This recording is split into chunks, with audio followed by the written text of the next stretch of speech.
Vamos lá, gente.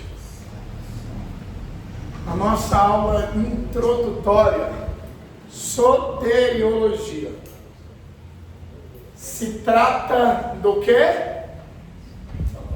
Tudo a respeito da salvação humana. Ou a doutrina sobre a salvação humana. Então, nós definimos soteriologia como o estudo a respeito da salvação humana. Logia vem do grego logos, que pode ser traduzido como tratado, palavra ou ciência. Sotério é uma palavra também advinda do grego, inerente ao grego, que quer dizer, na nossa língua nativa, que é o português, quer dizer salvação. E salvação, quem consegue definir? O que a palavra salvação, vou circular aqui, o que a palavra salvação quer dizer, significa? Dificultou?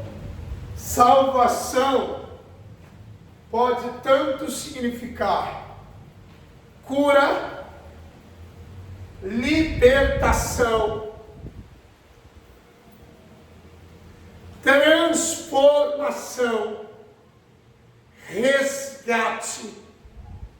Então, salvação não tem apenas um único significado. Nós encontramos alguns significados para a palavra salvação. Recapitulando, salvação pode significar ou representar cura, libertação, transformação e resgate.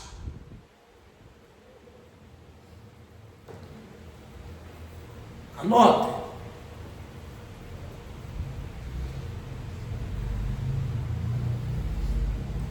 Eu darei alguns exemplos a todos vocês a respeito dos múltiplos significados da palavra salvação.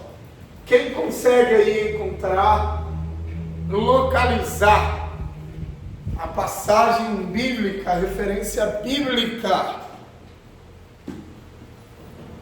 tão conhecida, tão popular, tão utilizada, que é a mulher do fluxo de sangue?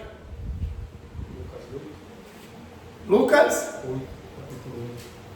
Então leia aí, encontre aí.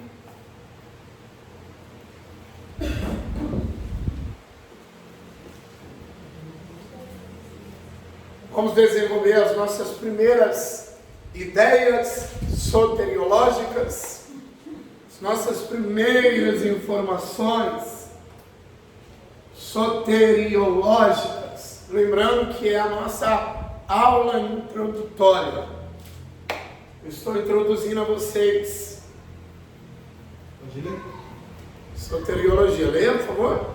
Qual versículo? Do 42 em diante ou... A partir no momento em que teve esse contato físico, Jesus e ela.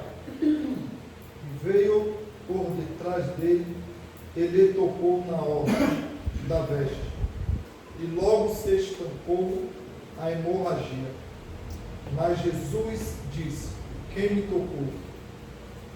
Como todos negassem, Pedro, com seus companheiros, disse: Mestre, as multidões te apertam e te oprimem, e dizem: quem me tocou?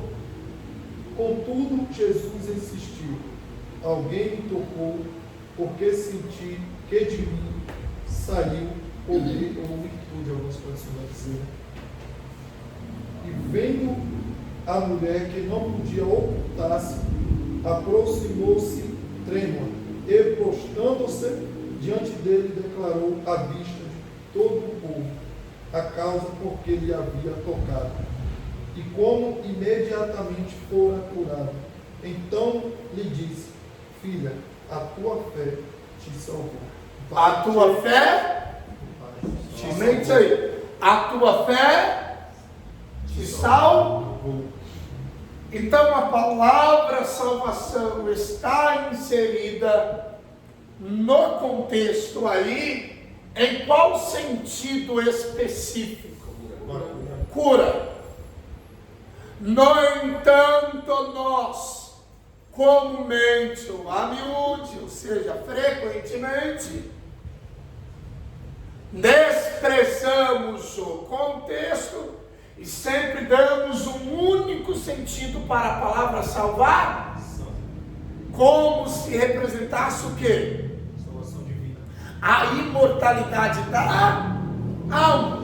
Mas ser salvo não significa somente ou necessariamente a imortalidade da alma, porque aí a palavra salvação diz respeito ao quê?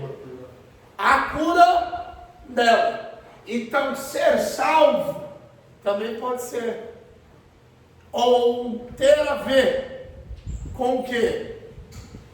Com uma cura. Professor, como saber se a palavra salvação está relacionada a uma cura, a um livramento ou a um resgate? O contexto, aquilo que está em torno, vai explicar e vai determinar. Alguma dúvida? Tá bom? Porque senão assim nós fazemos promessas aos nossos ouvintes, sendo que o sentido ali é totalmente outro. Alguma dúvida? Vamos encontrar aí a passagem do cego Bartimeu, Mateus 20, Marcos 10. João 9. Não, João não. Bartimeu não? João não comenta. Comenta? Não, João não comenta não. É apenas os evangelhos sinóticos. Se o professor não estiver enganado, mas eu acho que eu não estou. Apenas Mateus, Marcos e Lucas comentam. É isso mesmo, aqui falando sangue de nascença. Mateus 20, não é? Marcos 10. Marcos 10, 46. Leia, por favor. Mas qual versículo que 46 entra? Leia.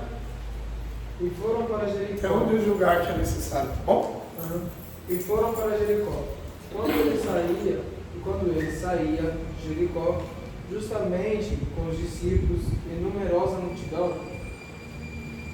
Bartimeu, cego, mendigo, filho de Timeu, estava sentado à beira do caminho.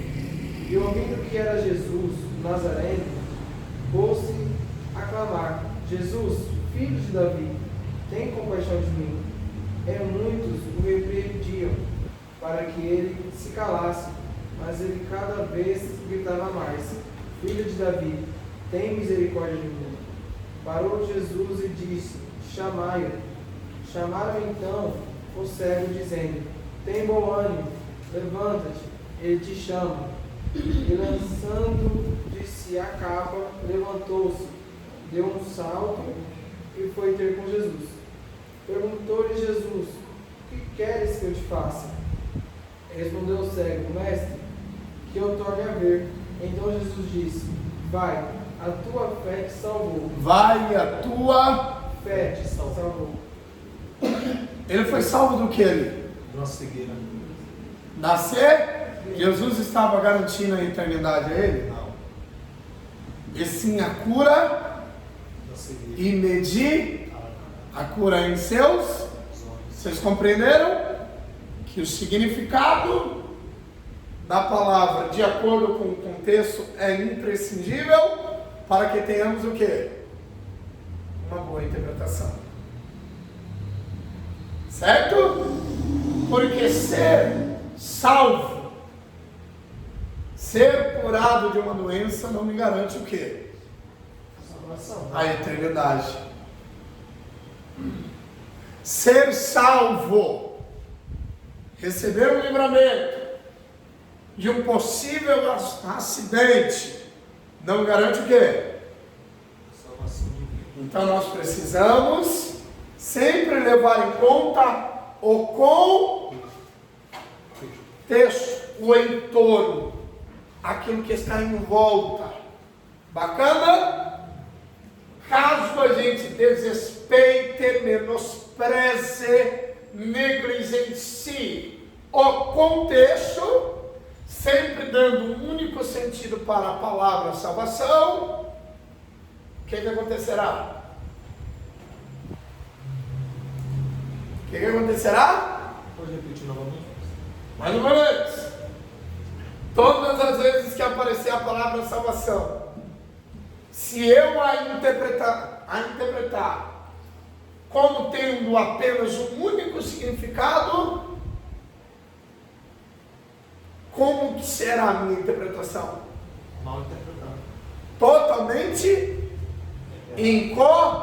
inadequada. Porque eu preciso sempre recorrer ao qual, assim eu saberei qual que é o significado da palavra salvação. Compreenderam? Bacana.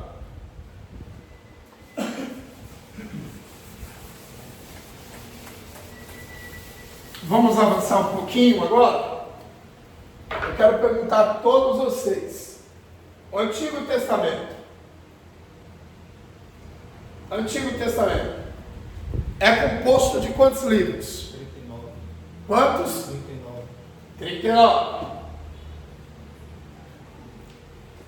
39. 39 livros. Certo? Como os indivíduos do Antigo Testamento eram salvos? Agora vai dificultar. Alguém sabe dizer como as pessoas do Antigo Testamento eram salvas? Através de sacrifícios. Através de sacrifícios? Vamos, gente. 10 mandamentos. Por meio dos 10 mandamentos, o decálogo, as 10 palavras. E aí, gente? Vamos lá, vamos trabalhar. Novo Testamento é composto de quantos livros? 27 Livros. Jesus encarnou-se no Antigo ou no Novo? No Novo. Certo? Bacana. Como que as pessoas do Novo Testamento, bem como agora, eram salvas e são salvas? Após o sacrifício de Cristo na cruz, a graça. Como que as pessoas do Novo Testamento eram salvas? Batismo Na fé em quem? em Cristo. Hein? Em Cristo. Como nós somos salvos hoje? Na fé em Cristo. A fé em? Como que as pessoas eram salvas no Antigo Testamento? Na fé em Deus. Na fé no Messias que viria. Vamos lá. As pessoas no Antigo Testamento eram salvas na fé no Messias que viria. As pessoas do Novo Testamento eram salvas na fé no Messias que veio. E nós somos salvos na fé no Messias que veio e virá. Bacana? Anotem isso daí. Deus não havia prometido o Messias, então a fé no Messias que viria salvava as pessoas no Antigo Testamento. Jesus não veio, a fé nele que veio, salvava as pessoas. Sabemos que ele veio, então uma fé nele que veio e nele que virá, nos salva. Bacana, não? Escrever isso, professor. Vamos, as pessoas, vou ditar rapidinho, as pessoas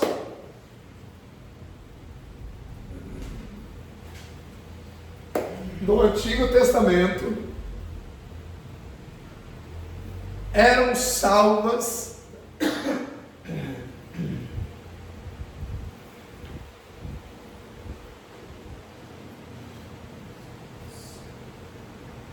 na fé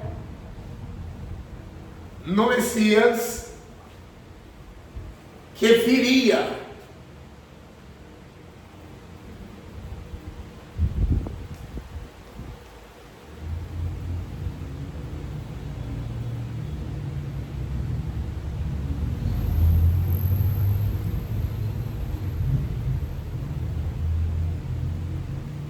Vírgula.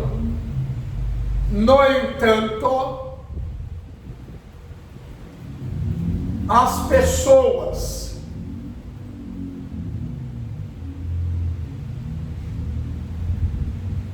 em o Novo Testamento ou no Novo Testamento eram salvas na fé no Messias que veio.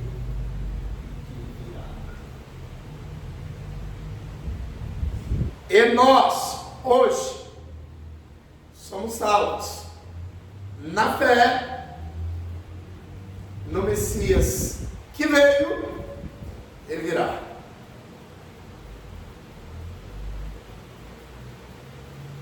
Esclarecer um pouquinho. O Messias que virá? No Messias que veio e virá. Queremos que ele veio? Queremos que ele vir, e portanto, isso nos garante a salvação. Ele veio e virá, né, professor? Ele veio e virá.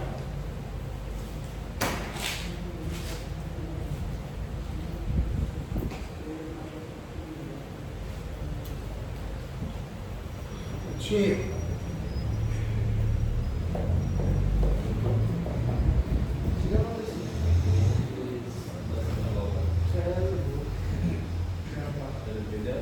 Eu quero traficar soteriologicamente com vocês em um viés que é muito discutível.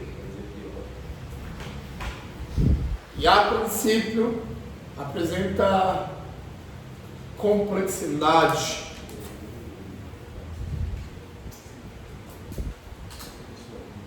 Afinal de contas,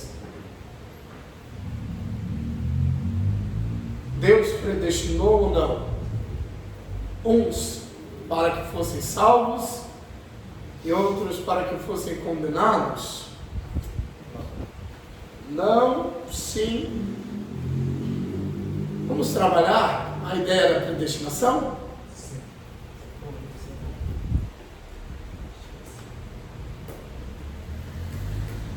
O professor não está mexendo no rato não, tá bom? Se eu estivesse, o que vocês têm a ver?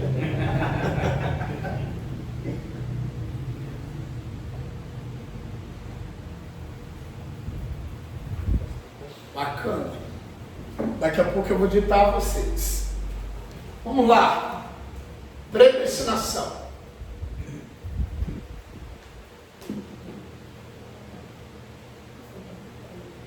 Predestinação.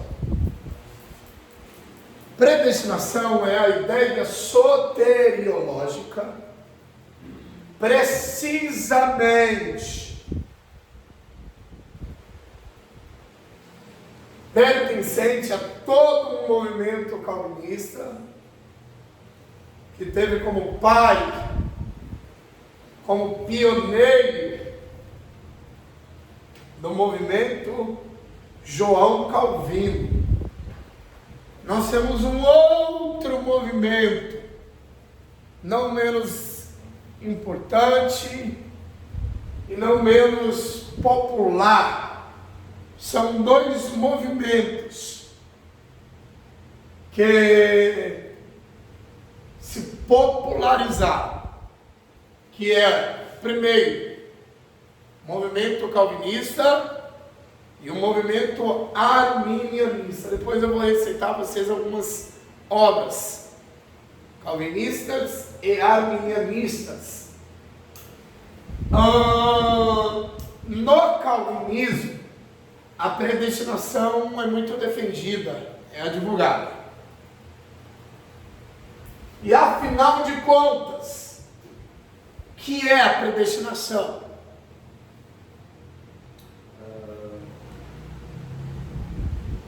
É algo criado para um propósito. A predestinação tem a ver com Deus candidatando uns para serem salvos e outros para serem condenados. O segundo movimento é o movimento arminianista, que não é adepto da predestinação, que defende muito o livre-arbítrio, a livre escolha, enfim. A gente vai ter um bom tempinho para discutir em sala de aula. Deus predestinou uns e condenou outros. Não. Por que não? O que será? Ah? O que será? Ele ainda condenará. Certo. Ainda que... Mas Deus não sabe de absolutamente tudo. Sim. Por que ele não interfere? Por causa do livre-arbítrio. Por causa do livre Arbítrio. arbítrio. Certo. Mas quem constitui o livre-arbítrio? O próprio Deus. Ah? O próprio Deus. Então ele cria o livre-arbítrio, possibilita que eu seja condenado e não interfere em nada, e não interfere em nada.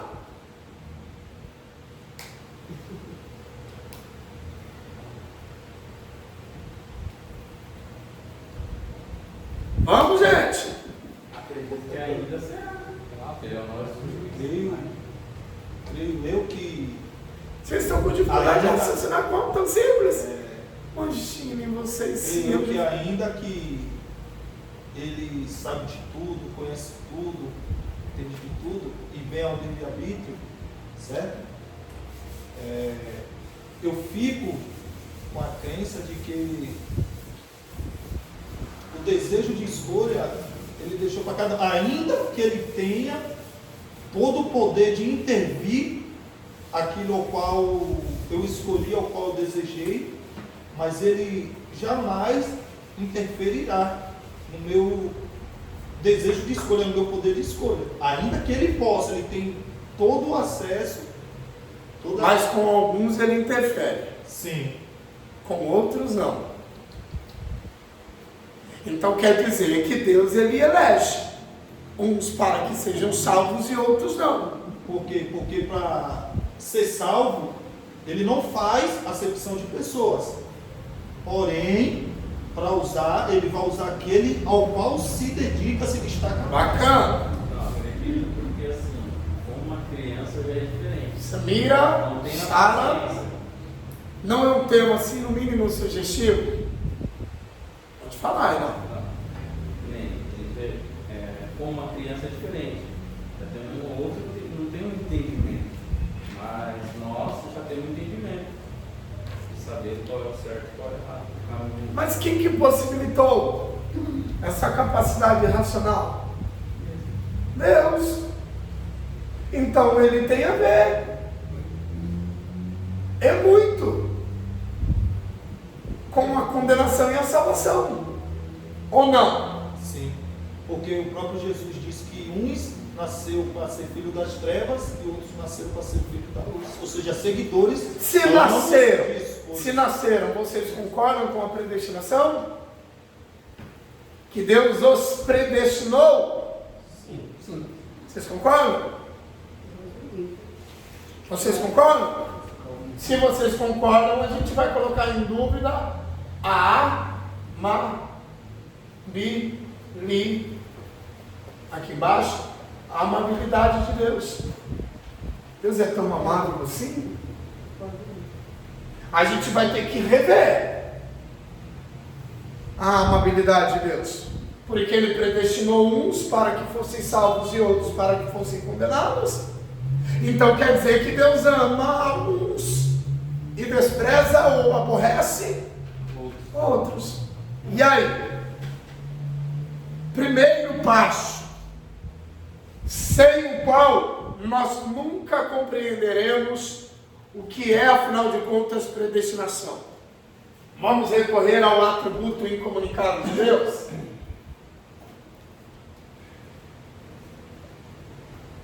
Atributo incomunicável. Qual?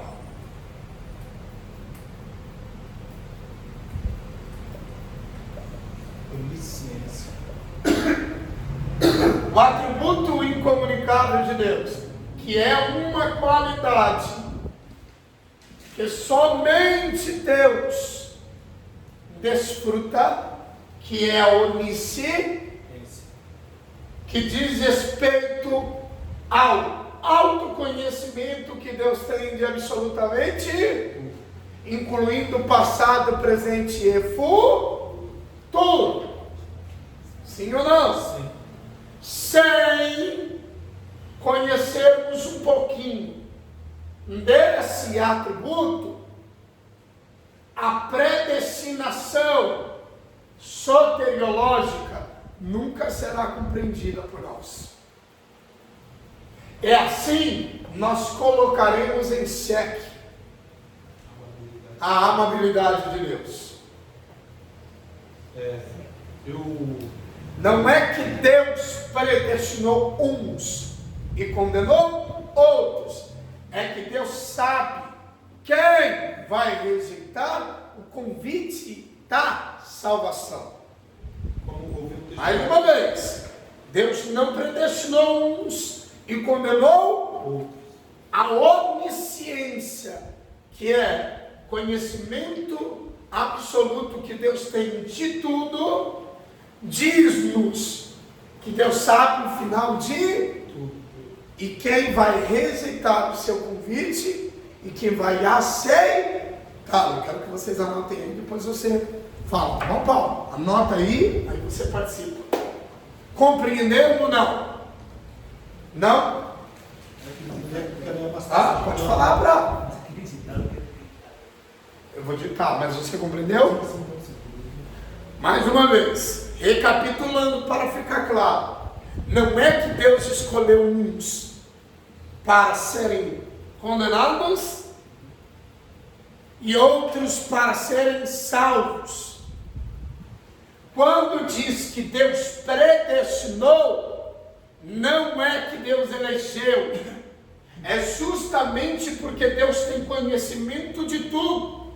E Ele sabe que no final, como todos nós terminaremos, e quem vai rejeitar o convite dele, e quem vai aceitar o convite dele, a salvação.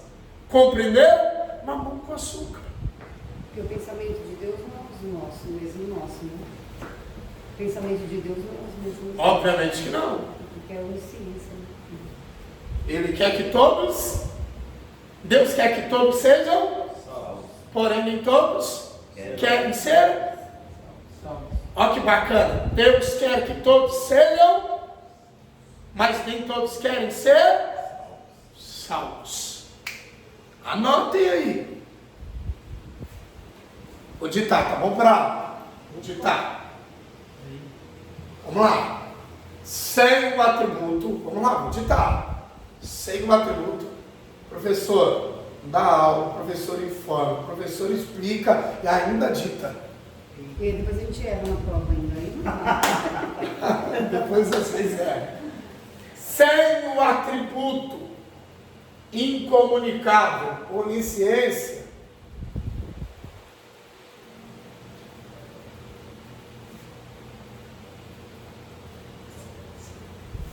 a predestinação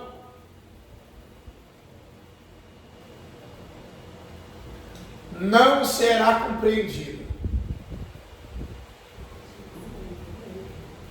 Eu estou aqui, sabe? Caso você queira que eu recapitule o ditado, eu estou aqui, tá bom? Sem um atributo incomunicável. Sem um atributo incomunicável, onisciência, a predestinação não será compreendida.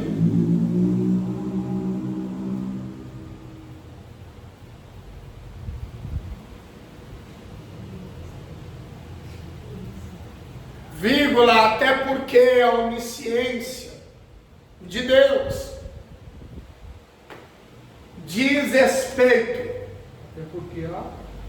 Até porque a onisciência de Deus diz respeito ao conhecimento absoluto que Deus tem.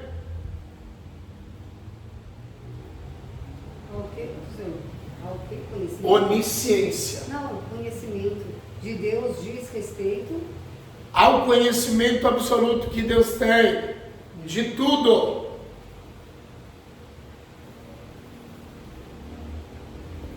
absoluto.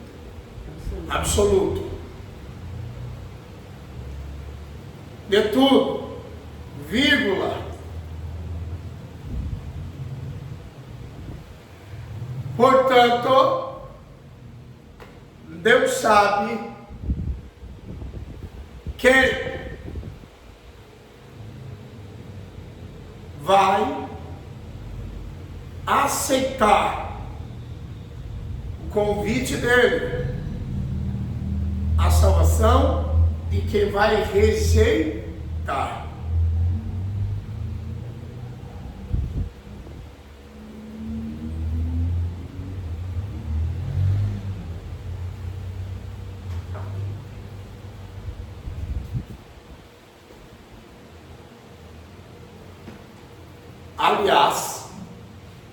Aliás, Deus quer salvar a todos, vírgula, porém nem todos querem ser salvos. Ponto final.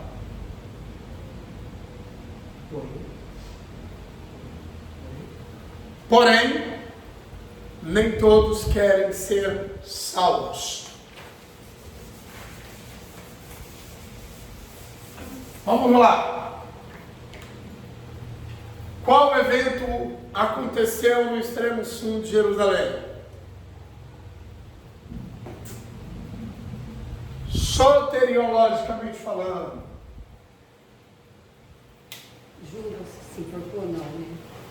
Jesus A ascensão de Jesus? morreu na cruz do Calvário. Se deu no extremo sul de Jerusalém. E eu pergunto a vocês, na cruz, Jesus morreu para todos ou somente para os eleitos? Para todos. Com base em que vocês argumentam que Jesus morreu para todos e não para os eleitos? João 3,16. E Deus amou o mundo de tal maneira que entregou seu Filho unigênito para toda Parabéns! Mundo! Ou seja, nós, né? A criatura. Né? Mundo! Uma linguagem joanina que expressa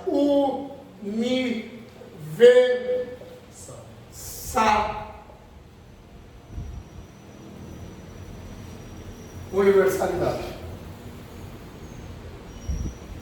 João usou uma linguagem universal. Que Deus amou o mundo. Mundo, o mesmo que pessoas. Deus amou todas as pessoas.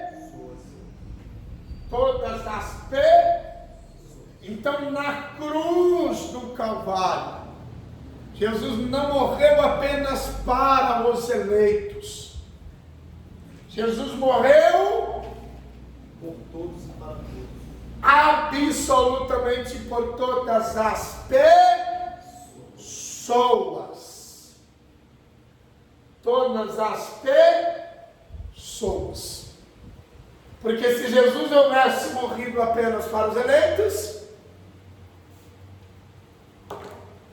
Aí se encaixaria a acepção de pessoas. não somente, o que mais? Que Deus haveria predestinado, escolhido, uns Para salvar e desprezado outros.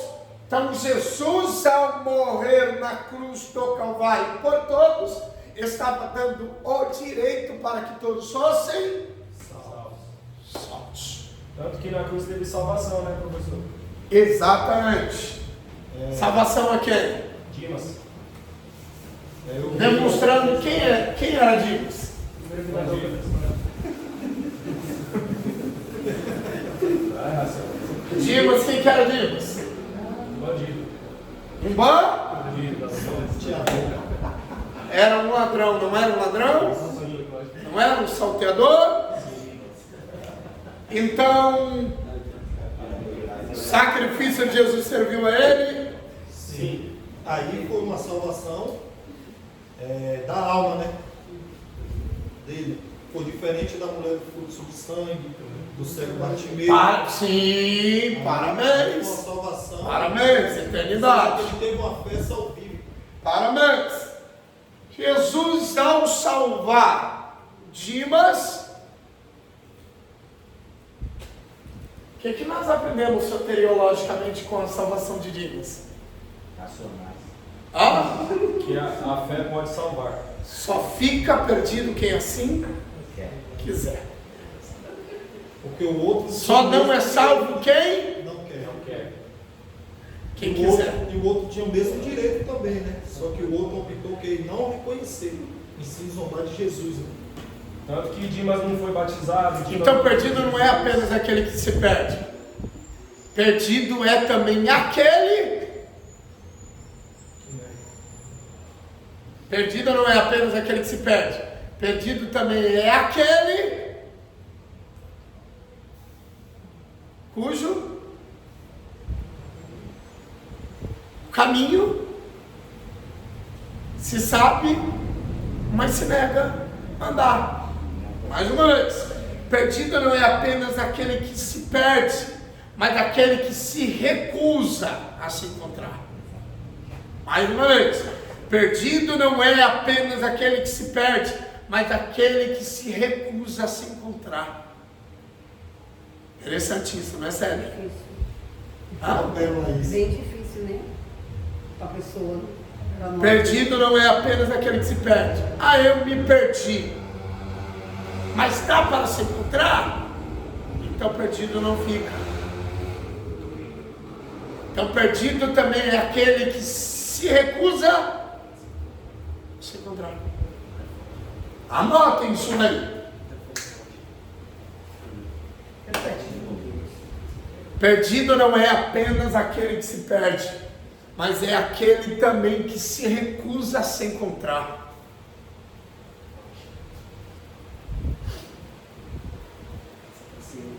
Tanto que Dimas. Eu me perdi, mas consigo voltar? Não ficarei perdido. Eu me perdi, mas dá para voltar? Não quero voltar? Também sou perdido. Qual que é a frase mesmo, professor? Para aquele que se perde a continuação. Perdido não é É assim. perdido não é apenas aquele que se perde, mas aquele também que se recusa a se encontrar. Mas aquele que também se recusa, né? Aquele também que se recusa a se encontrar.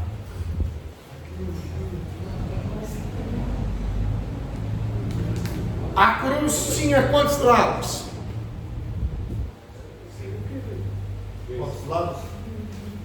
Cruz composta de duas partes, horizontal e vertical. Quantas pontas? Quantos lados? 4. Quantos pontos cardeais?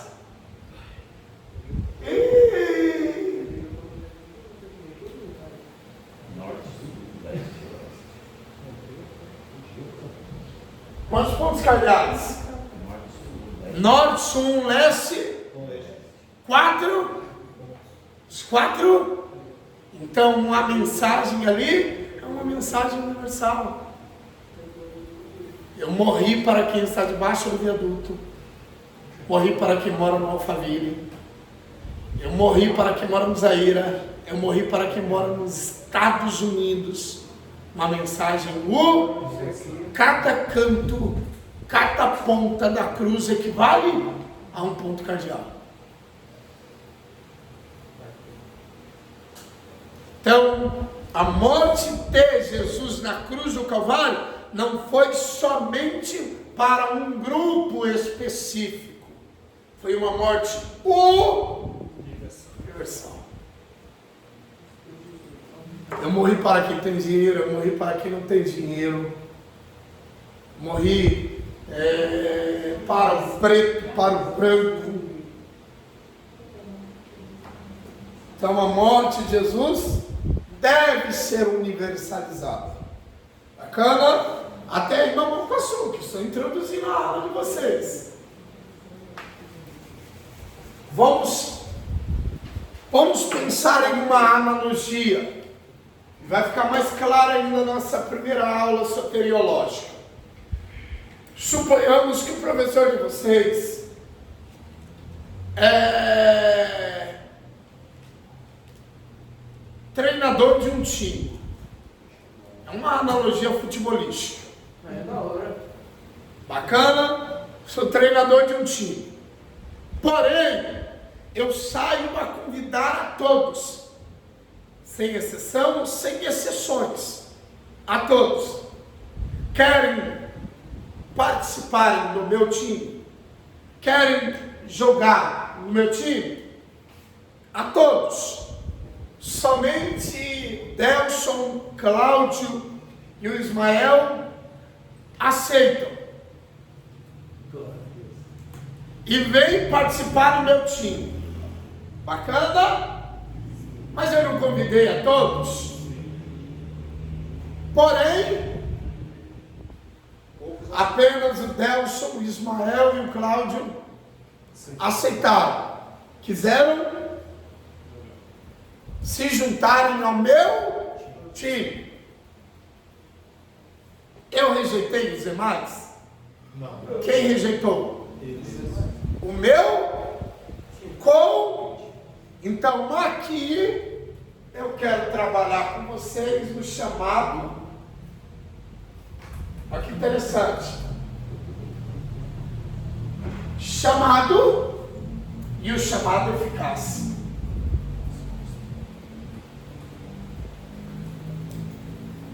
Chamado eficaz. Vamos mudar as peças, as figuras. Eu não sou o professor de time, é Deus.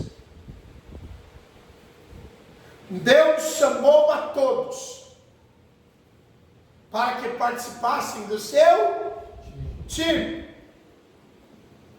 A salvação. Alguns aceitaram e se juntaram. E os demais?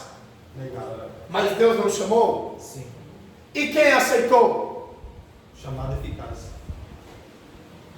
O que quer dizer o chamado eficaz? É responder com um sim. Ou seja, Deus chamou. E quem atendeu? Chamado eficaz. Aceitou o chamado. Mas isso não tinha que ser chamado não eficaz. Chamado e não eficaz. Mas Deus chama a todos. Mas somente uns ou alguns se tornam o quê? Os chamados eficazes.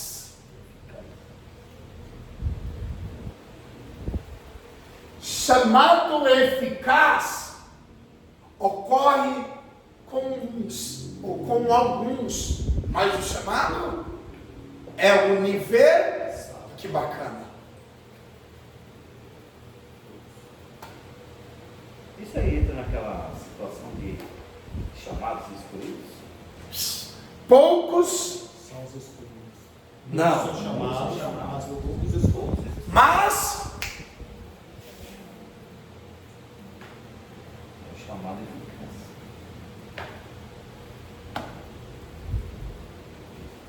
então o chamado é destinado a todos, é voltado a todos, mas somente quem responde com o sim se torna o quê? O chamado eficaz, chamado eficiente, chamado atendido, bacana? Chamado aceito. Aceito. Anotem isso daí.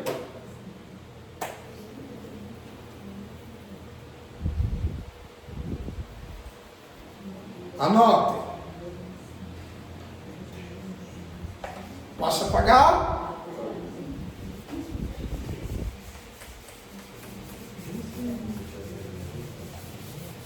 Alguma pergunta até aqui?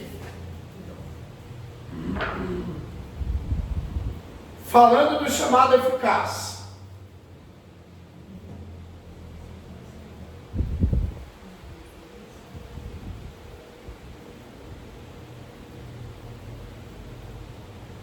Chamado eficaz. Vamos lá.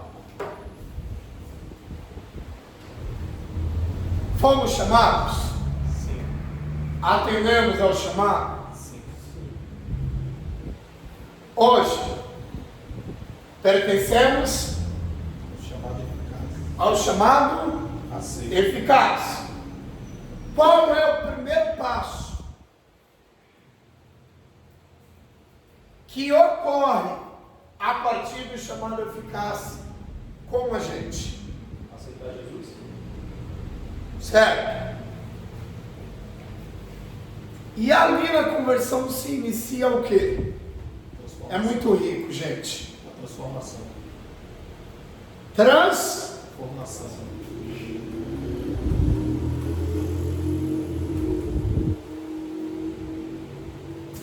Oh, isso.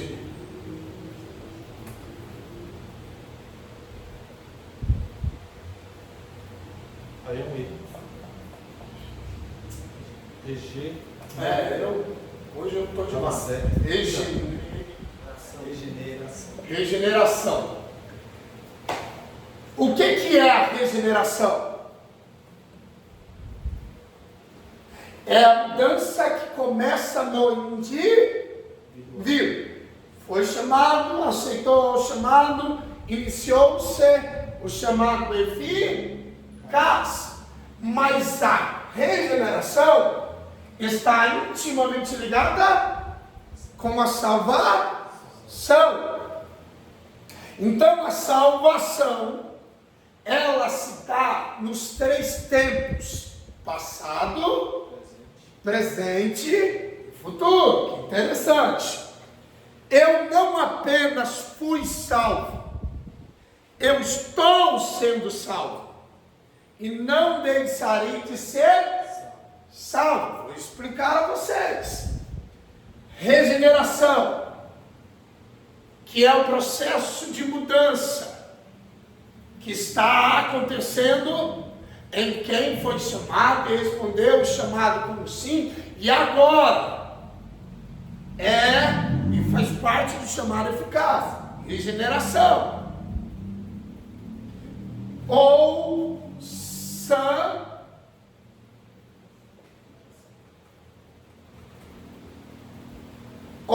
santificação.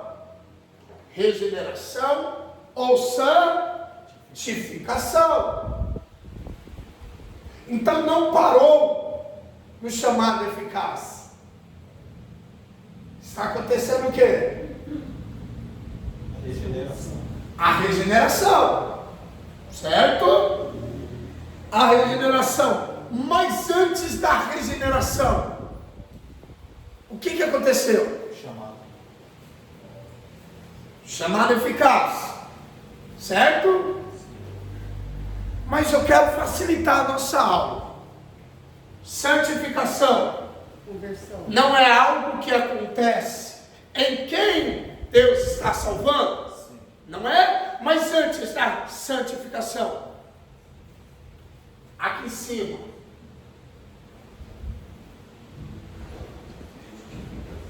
Justificação. justificação. Como assim justificação? Alguém sabe? Por causa da morte de Cristo. Hã? Por causa da morte de Cristo. Fomos justificados. Ou seja, o sacrifício de Jesus atendeu todos os requisitos da justiça e, portanto, o salvo está sendo justificado Por Cristo. pelo sacrifício que justificou e atendeu às exigências de Deus. Olha que bacana, gente. Jesus não morreu na cruz. Ele morreu para pagar qual dívida? A nossa. A nossa, que nós contraímos, não é? A nossa dívida. E ele pagou para quem essa dívida? Para Deus. Para o diabo? Não. Pagou para quem? Para Deus. Mas ele devia algo para Deus? Não, Mas quem devia? nós. Mas ele não assumiu o nosso lugar? Então ele pagou essa dívida. Sim. Por que ele pagou essa dívida? Isso é salvação, gente, soteriologia, vamos pensar. Por que ele pagou essa dívida? Para que fôssemos salvos. Para que fôssemos salvos. Se ele não tivesse pagado, Estaríamos condenados. estaríamos condenados. E o que a justiça de Deus exigia? Um sacrifício. Tem uma dívida alta e alguém precisa pagar. Porque Deus ama? Ama. Ele ama. Mas ele é justo? Sim. E como justo, ele exige o quê? A cobrança da dívida. Porque se ele não cobra a dívida, ele deixa de amar. A justiça dele também revela que ele ama. Que bacana, eu vou harmonizar tudo, é muito interessante. Vamos lá. Pai que vê o filho errando e não corrige, ele ama o filho? Ele ama o filho? Se ele vê o filho errando e ele não corrige o filho, Ele não ama. ele demonstra o quê? Falta de amor. Ao corrigir o filho, ele está demonstrando o quê? Que ele ama. Então o amor de Deus está ligado ao quê? A justiça. Se Deus não cobra, é porque ele está falando em quê? É como Hebreus diz, né? Em pode falar. É como Hebreus diz, né? Que o pai corrige o filho, qual ele ama. Que ele, por que ele corrige? Porque ele ama. Se ele não corrige, Ele não ama. então a justiça dele é o cumprimento do quê? Do amor. Do A. Então a justiça dele revela o quê? Eu estou cobrando justamente porque eu amo. Porque se eu não cobro, eu estou falando em amor. Jesus atendeu às exigências da justiça divina? Sim. Atende, porque ninguém conseguiria atender. Ele atendeu? Sim. Ele atendeu. Bacana. Pagou a dívida? Pagou a dívida. A dívida era alta? Era alta. E aí? O que aconteceu com a gente? Fomos Salvos. justificados pela nossa justiça? Não. Justificados pelo quê? Pelo sacrifício de Cristo. Que justificou, ou seja, pagou a dívida que nós contraímos. Então, antes da santificação, veio a justificação. Então, Deus exigiu que a dívida fosse quitada, que a dívida fosse quitada. É como se nós tivéssemos zerado o limite no cartão de crédito. Zeramos, esgotamos. Chegou o dia da cobrança. Como pagar? Não tenho condições. Aí veio quem? Veio quem? Veio o nosso fiador. Junto ao banco de Deus. E disse o quê? E disse o quê? Ele não tem como pagar. Mas eu posso pagar em lugar dele. Não é? Aí ele foi lá, pagou a nossa dívida, o nosso saldo estava alto, não é, gente? Quitou o boleto. Quitou todas as nossas pendências. Sim ou não? Sim. Aí voltou novamente o nosso limite. Por que voltou? Foi quitado. Porque fomos justificados. Bacana? E agora estamos sendo santificados. Vocês compreenderam que não apenas fomos salvos, nós estamos diariamente sendo salvos.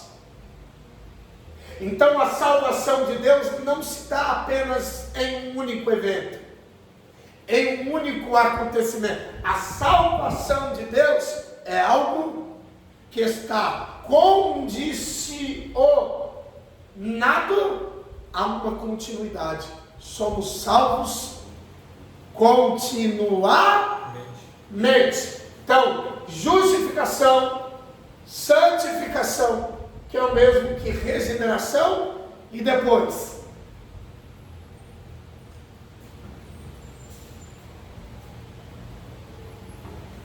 glorificado.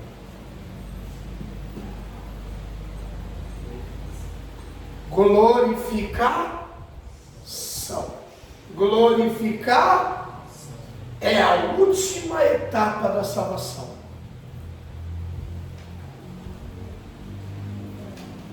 E quando se dará a glorificação? Quando se dará a glorificação, alunos?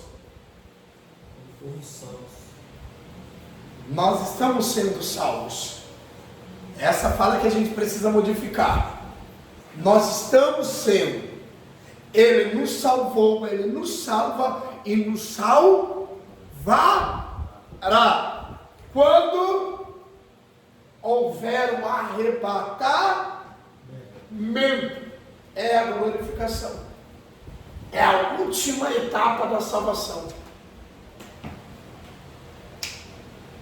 Justificação, santificação e glorificação.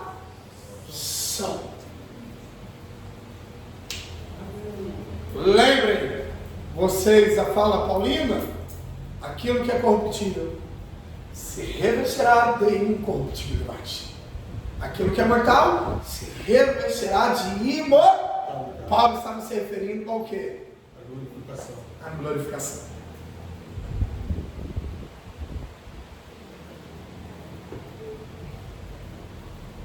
É a transição de uma cidadania para outra. Olha que bacana, Prado. Não somos cidadãos da terra. E na glorificação, tornaremos cidadãos Do céu. do Céu. céu. Anote. O finalzinho aí que você falou? Hã? O finalzinho que você falou agora? É a transição de uma cidadania a outra. Quando não mais seremos cidadãos da terra e nos tornaremos cidadãos do céu. A glorificação é transação? É a transição, é a mudança, é a convergência de uma cidadania a outra. Dita. Hã? Onde está? A glorificação é a última etapa da salvação.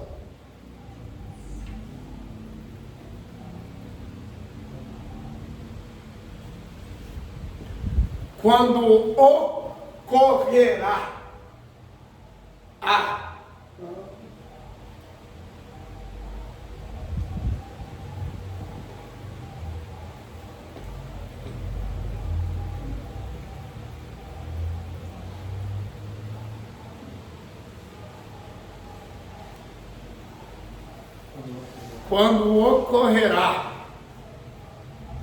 a transição, não é transação não, é transição de uma cidadania a outra, quando não mais seremos cidadãos da terra,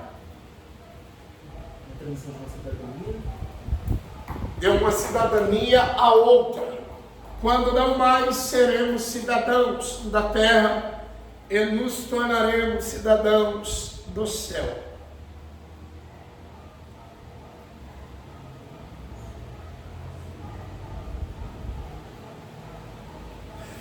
E antes de chegar a glorificação, alunos,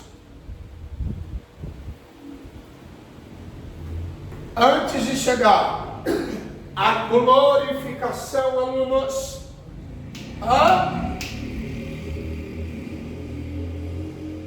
deixaremos de ser salvos? Não. Deus sempre nos salvar? Por quê? A santificação se dá em um único momento? Não. Ou a santificação é constante?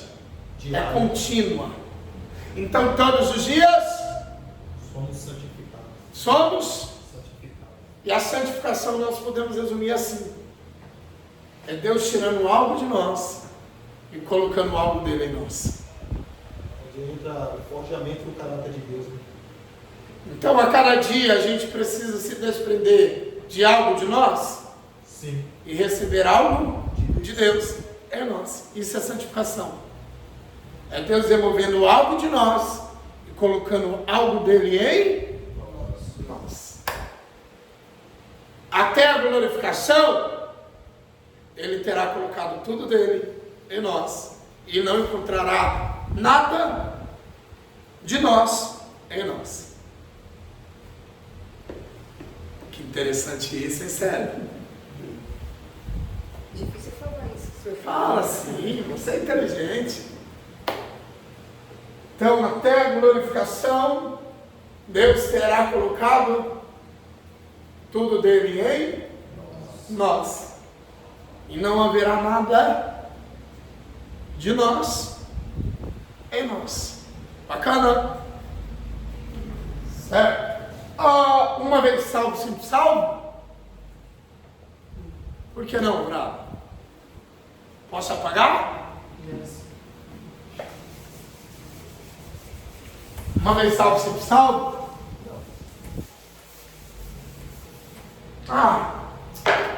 Deus me salvou. Se fosse assim, Eu não posso levar uma vida promíscua, uma vida leviana. E aí? uma vida boa. Isso é certo? Eu fui salvo? Não. Por que não? Com tudo que eu ensinei vocês até agora, vocês conseguem articular a resposta se utilizando das informações passadas do professor de vocês a vocês? Eu queria que vocês respondessem. A resposta nós encontramos nas informações que eu listei via lousa, nas informações que eu ditei a vocês. E aí? Por que não? Porque todos os dias estamos passando por um tratamento nas mãos de Deus, né? Estamos sendo salvos todos os dias. Fomos, a partir do momento no qual fomos chamados, né? O reconhecemos, o aceitamos, mas a salvação está sobre nossa vida todos os dias, até o dia em que formos arrebatados. Parabéns! Mas eu queria que vocês articulassem a resposta de acordo com o que o professor explicou a vocês. Vocês conseguem? Após a justificação, vem a regeneração. No decorrer da regeneração, entramos na etapa de santificação até chegar ao momento de glorificação. Parabéns. Mas falta algo ainda. Nós devemos nos santificar todo dia. Nós que nos santificamos? Sim. Não. Deus. Não. Você se santifica? Não. Não temos Tá vendo como nós erramos? Não, é sala de aula. Você está aqui para isso. Não se sinta constrangido nunca. O professor está aqui para isso. Você se santifica? Ou você se separa para ser santificado por alguém? Tá vendo como que nós erramos? Eu erro, nós erramos. O professor de vocês está aqui, Jonathan. Isso é sala de aula. Onde entra aquela passagem. Quem é que nos santifica? Deus. Hã? Deus. O que é santificação? Separação. É o processo de limpeza de Deus, hein? A gente se auto-limpa? Quem é que nos limpa? Deus. A gente se separa a alguém que nos limpa, que nos... Então o ser humano algum se santifica. Por si mesmo, ou por si, é Deus que nos santifica. Eu estou me reservando, me separando para que Deus me santifique, para que Deus me limpe. O ser humano não se limpa. Vocês compreenderam que foi Jesus quem nos justificou? E por meio da justificação de Jesus é que nós somos santificados. Então a gente não se santifica porque a gente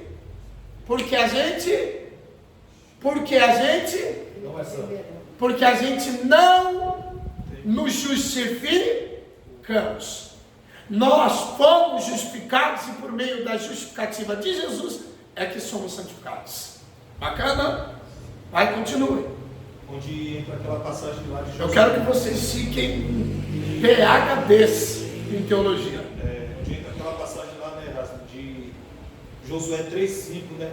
Quando eles vão atravessar o Jordão.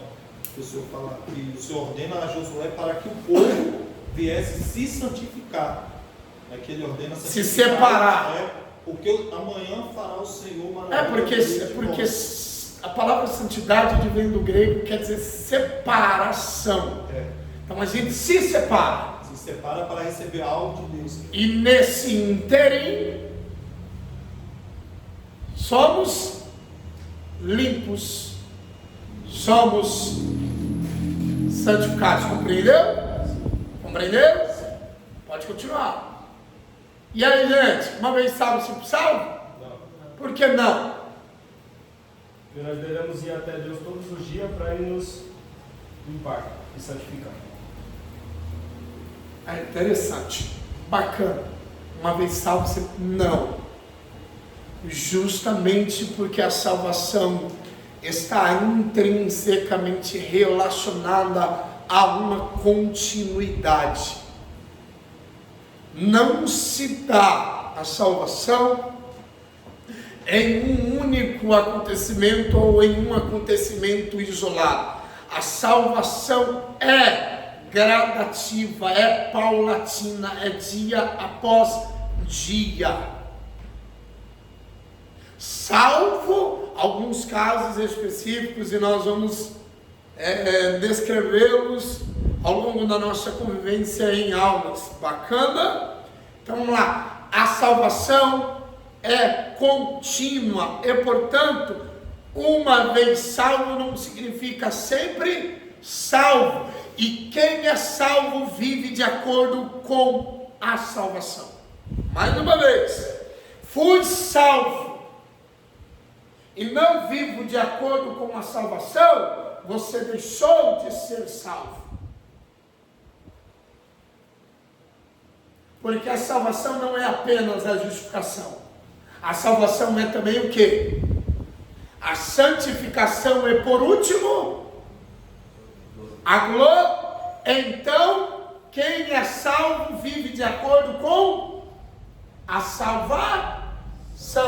Então, eu não sou salvo e assim faço o que quero. Eu sou salvo não deixo de ser salvo, continuarei sendo salvo e viverei até a glorificação, de modo ou de acordo ou de maneira da salvação. Alguma dúvida?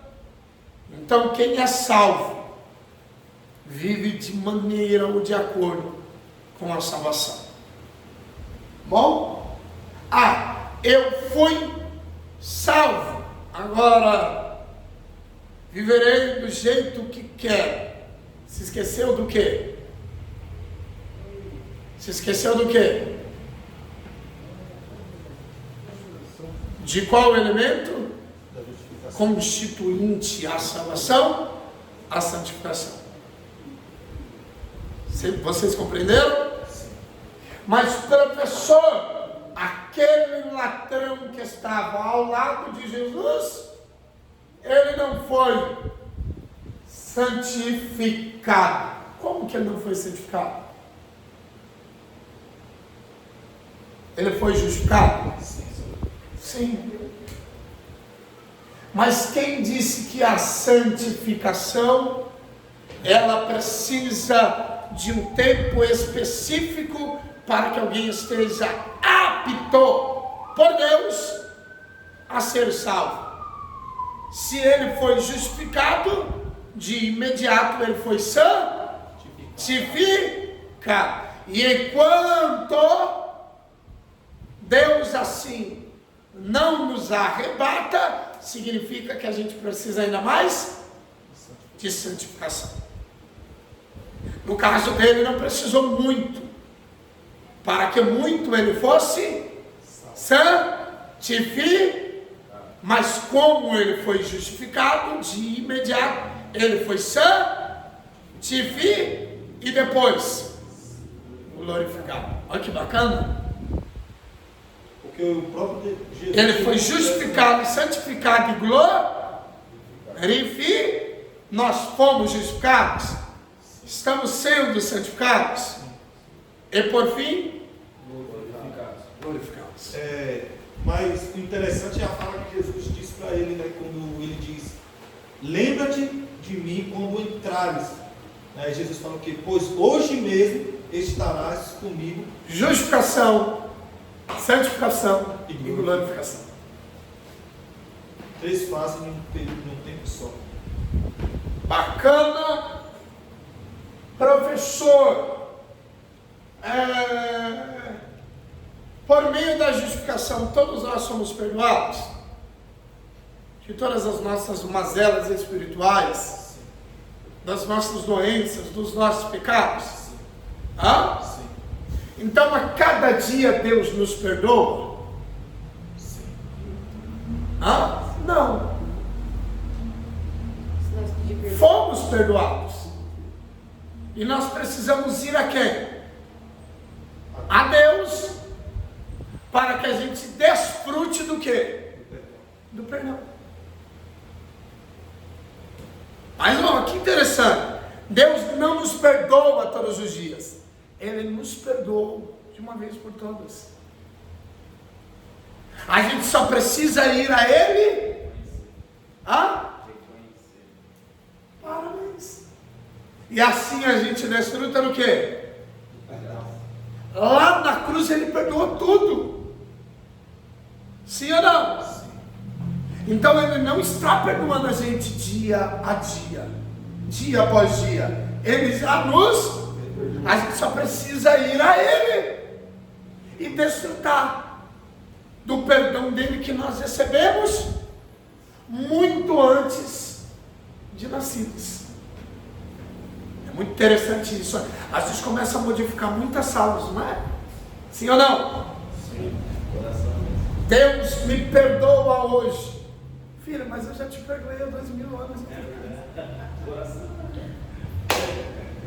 A não ser se nós sair do caminho, né? Hã? A não ser que o professor falou, né? Que a gente está no caminho e ninguém nega, né? Se sair, volta porque já foi perdoado. Pode voltar? Claro. Oi, Jesus Cristo. Pode voltar, né? Pode voltar, volta e é perdoado novamente. O que não não pode é sair. Não nos afastar. Não é voltar, o que não pode é sair. E até que pensar na hora da prova, né, que o senhor falou do Davi. Né? Não pense na volta. Se você tem que E sair. nem a última pergunta que o senhor falou, né? Da prova, professor. Filosofia agora, claro. Você está pensando na volta e nem saiu? Professor, aquela última pergunta que o senhor fez da prova. Elimine também, a né? possibilidade de saída. Qual é a diferença do pecado de Davi para nós, né? Sim. Porque ele pecou uma vez, né? E a gente vive pecando. Não, ele não pecou uma vez. Não pecou, ele pecou muitas vezes. Não, mas Mas ele não pecou o mesmo pecado 2 vezes. Ah, eu não escrevi isso, eu escrevi. Ele não pecou uma Vou vez. entregar. Aquele dali. Ele não pecou mais. Isso que eu não sei escrever, professor. 613 preceitos, leis cerimoniais, leis morais e leis civis.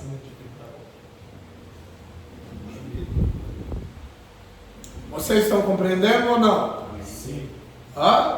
Fomos perdoados. Fomos? Somos a cada dia? Somos. Porque já fomos. Somos. Por quê? Já fomos. Não é a cada dia Deus libera um perdão.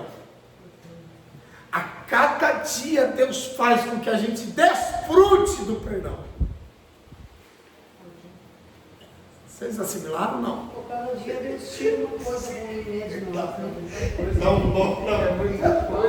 É muito rico, não é, professor? Aí eu estou sendo perdoado. Eu serei perdoado. Eu fui perdoado.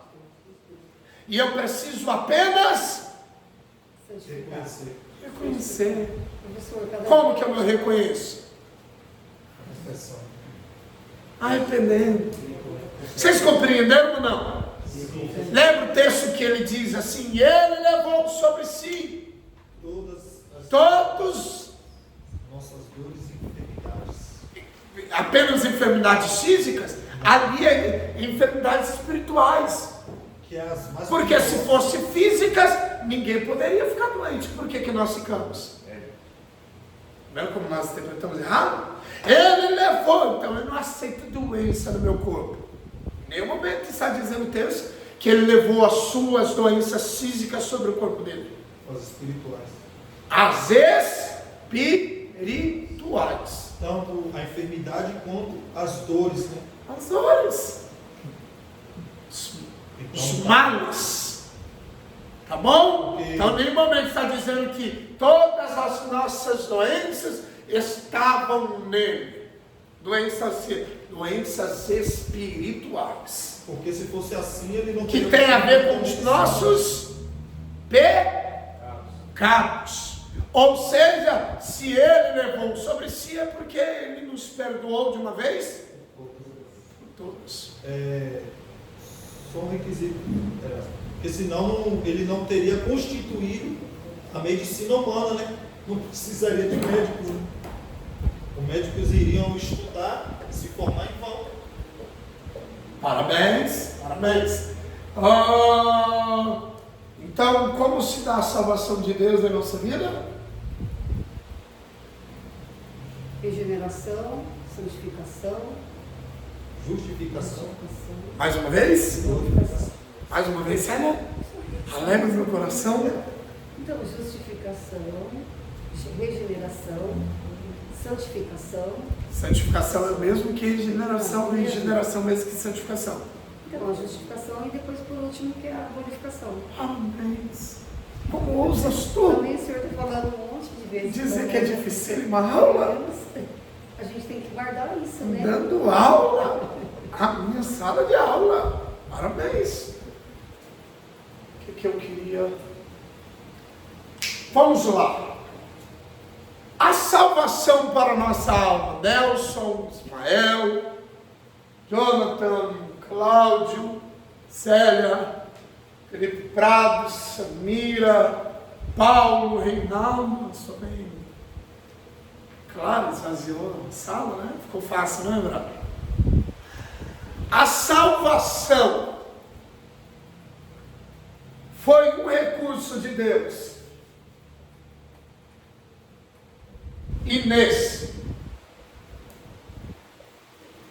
inesperado? Não. Não. A salvação foi o quê? Um plano de Deus. Hã? Um plano de Deus. A salvação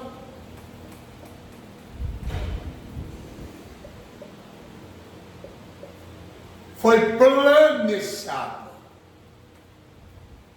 Quem conhece o texto que diz assim: antes que tudo fosse formado, o cordeiro já havia sido imolado, ou seja, sacrificado. Antes que tudo viesse a existir, Jesus havia sido crucificado. Quem conhece? Vocês não conhecem desse? No Novo Testamento? Fala de Paulo, né? É a fala de Paulo. Lembrar? Mas vamos lá, isso faz com que a gente considere. Olha que interessante. Se antes que o mundo fosse criado, se antes que o mundo viesse a existir, Jesus já tinha sido sacrificado, ele foi sacrificado em corpo, sim ou não? Sim. Então quer dizer que humanamente ele existia antes mesmo de ter nascido? Humanamente. Através de Maria, por meio de Maria? Porque Paulo está dizendo, antes do mundo existir, Jesus já havia sido sacrificado. Então quer dizer que Jesus, antes de nascer, por meio de Maria, ele existia em corpo, de acordo com a fala de Paulo, certo? Certo? Segundo, se ele foi sacrificado antes que tudo viesse a existir, então se repetiu a crucificação. Na eternidade, ele tinha sido crucificado também, ou não? Ih, dificultei a aula. Quando Paulo disse que antes que tudo viesse a ser criado, Jesus já tinha sido imolado, sacrificado, não quer dizer literalmente, quer dizer que já era uma ideia que existia na mente de quem? Não era uma preparação. Não era uma preparação.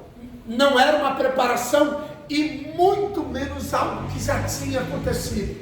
É algo que Deus já tinha muito bem calculado. Muito bem? Então antes que Deus tivesse criado o mundo, criado Adão, antes mesmo que Adão pecasse, Deus já tinha um plano. E qual era o plano? A cruz. A cruz.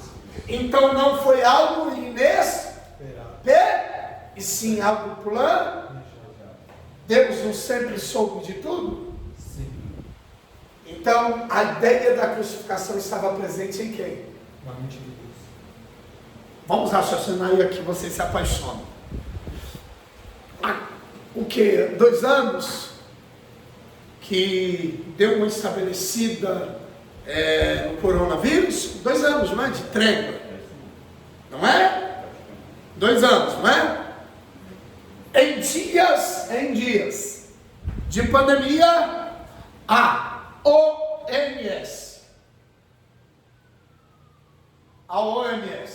Organização Mundial da Saúde, se mobilizou em quê? Em criar Em projetar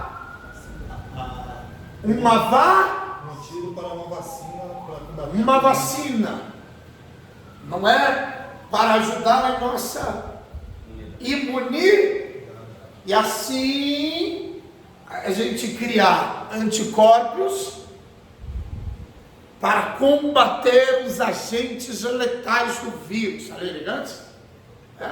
Quem quiser me contratar na área da saúde, isso aqui. Só não deixa eu aplicar nenhuma injeção, senão.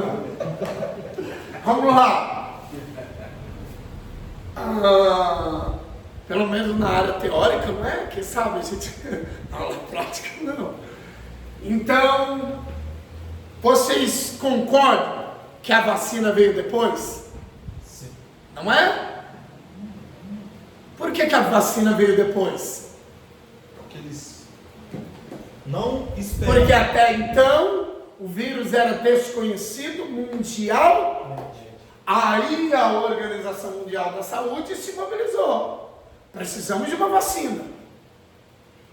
Então a vacina foi o quê?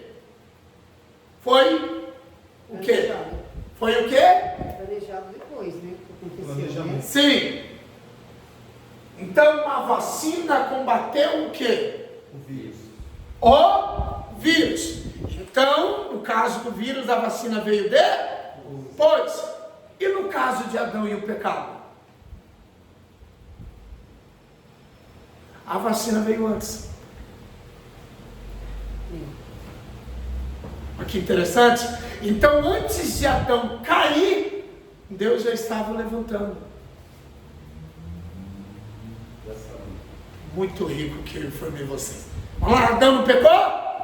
Mas Deus já tinha a vacina para o vírus que Adão introduziria no mundo. Então nada causou em Deus o quê? Surpresa. Nada apanhou Deus desprevenido. Deus sempre soube que Adão cairia. Deus sempre soube que o pecado seria inserido no mundo. Mas antes de tudo, Deus já tinha uma vacina para combater a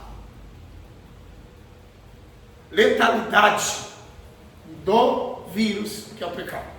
O pecado não é letal? Deus já tinha um vírus para combater a letalidade. Ou seja, até antes mesmo da queda de Lúcifer, né?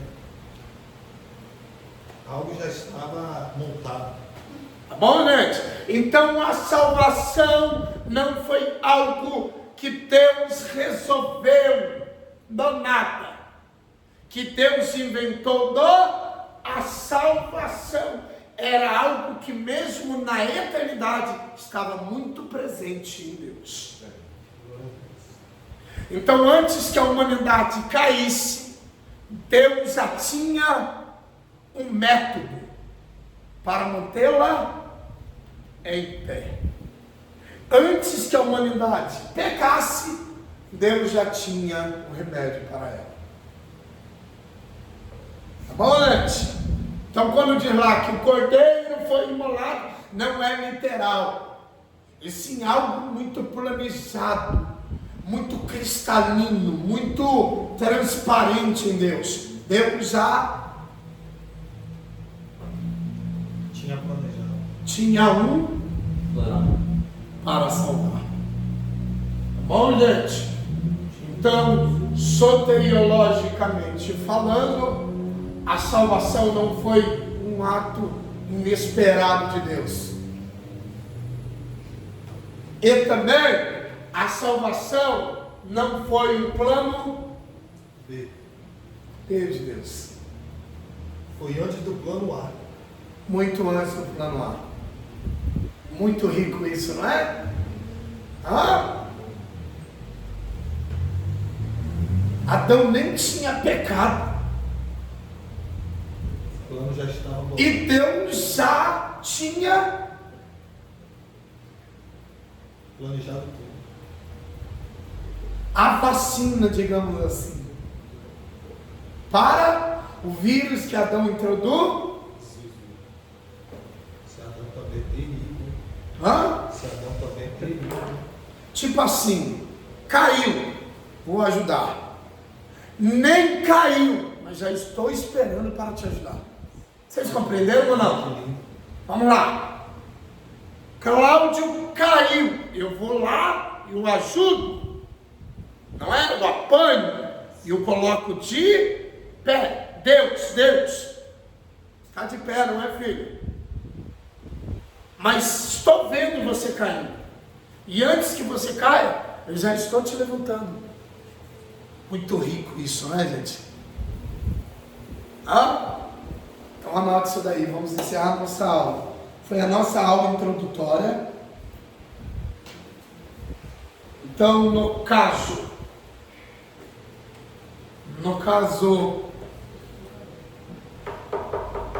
da salvação da humanidade,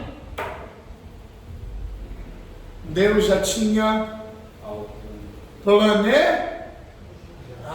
E o sacrifício de Jesus, que nos justificaria diante de Deus, foi um método que Deus inventou assim, do nada,